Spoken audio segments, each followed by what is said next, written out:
one of the things you might realize in the game framework is if you are having narration files with actual actors speaking out the words, you'll see there's a room speech protocol and a global speech protocol. But what's the difference between the two? Well, the reason why there are two different ways of calling them is purely down to memory management.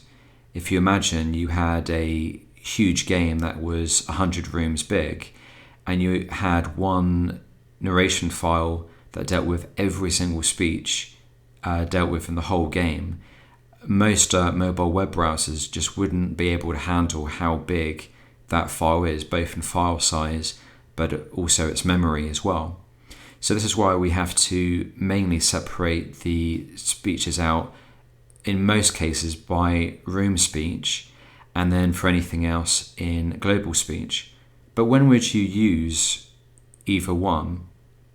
In most cases, if you had a speech that was purely designated to one particular room, say a conversation with an NPC, then it would be room speech.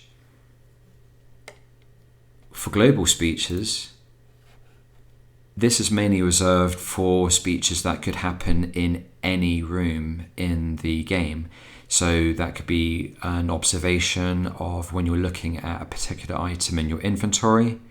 It could be it could be a generic phrase that, say, for example, you're trying to use the wrong item on the door, for example, and he says, oh, it's not working properly. It's those sort of reasons. So most cases, the game editor will force you and direct you as to which one you want to choose. In rooms, you'll have the option of choosing either one. So let's say the living room, and you have the conversations, you'll have room speeches.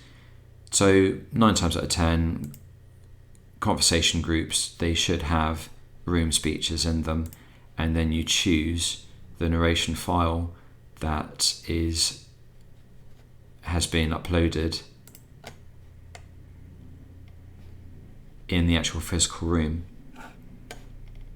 And then when you're dealing with more global speeches, say an observation of an object, so for example the megaphone with the batteries, and you say it's a megaphone with batteries inside, obviously that could be said, that your character could say that in any room when they look at the item, so hence why it needs to be a global speech. Hopefully that clears it up.